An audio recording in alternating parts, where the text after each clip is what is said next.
Well, it is time once again to speak with Brian Ross. It is time for Real News with Brian Ross. And we have some pretty important things to talk about. And I may be overstepping my bounds a little bit here, Brian, but earlier this week, I listened to the speech by Vladimir Putin. And at 69 years of age, I remember when my uncle Glenn Dennis, who was a Green Beret Marine, was on the ship outside of Cuba, waiting to go in.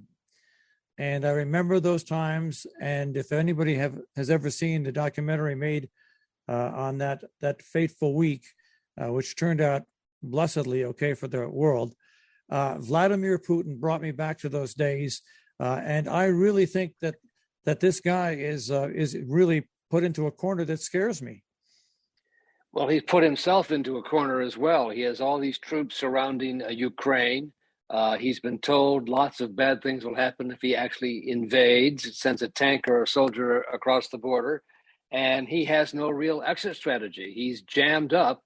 He's asking for things that he knows the U.S. will not agree to. So the question is, what does he do next? Is he forced to do something that would shut down this pipeline that's so important to him, cut off Russian banks from the international banking system? There's a world of hurt waiting for him. And the question is, what can the U.S. offer him, I think, that allows him to have a graceful step back?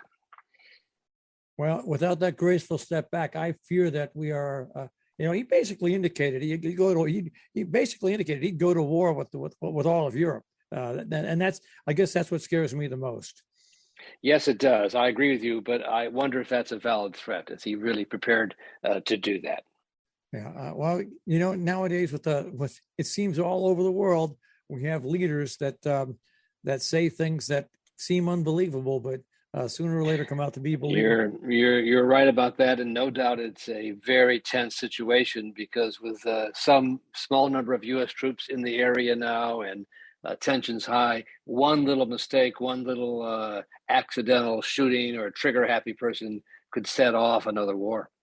All right. Speaking about setting off a war, let us turn to the Republican Party. I mean, we talked about this last week, and it really is coming to fruition where the Republican Party is doing their darndest to really foul up the next election by choosing sides between either Donald Trump or the Republican Senate Majority Leader Mitch McConnell or DeSantis in Florida.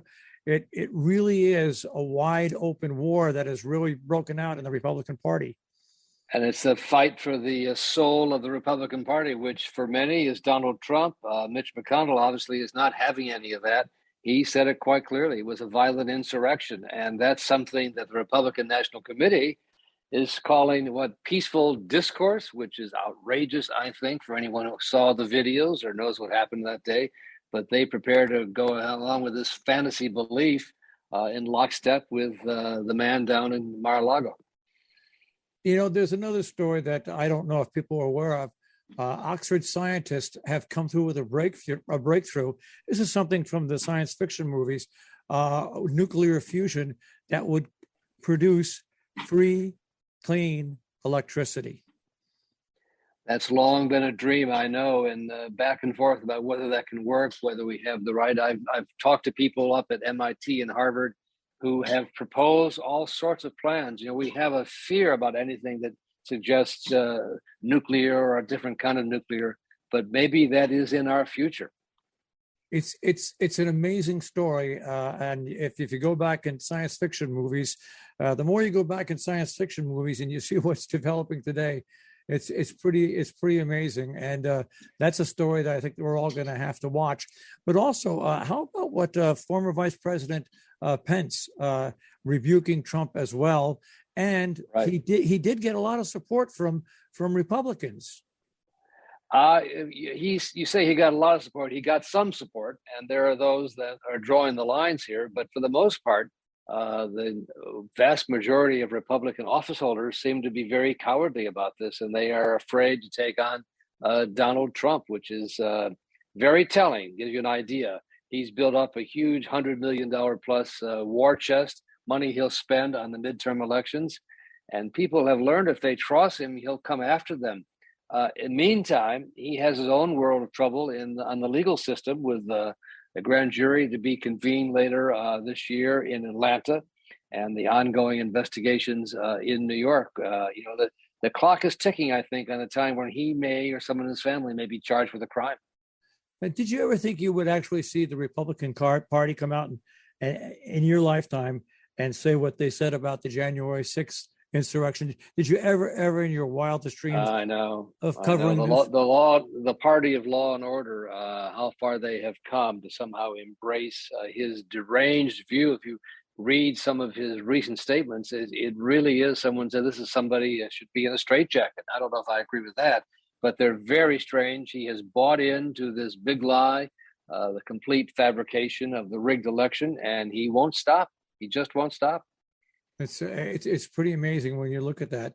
And I guess I want to get back to the EU. I mean, Ukraine wants to handle their own policies. They want support of the EU and the United States, but the EU itself is in its own quandary because they would like to stand up to Putin.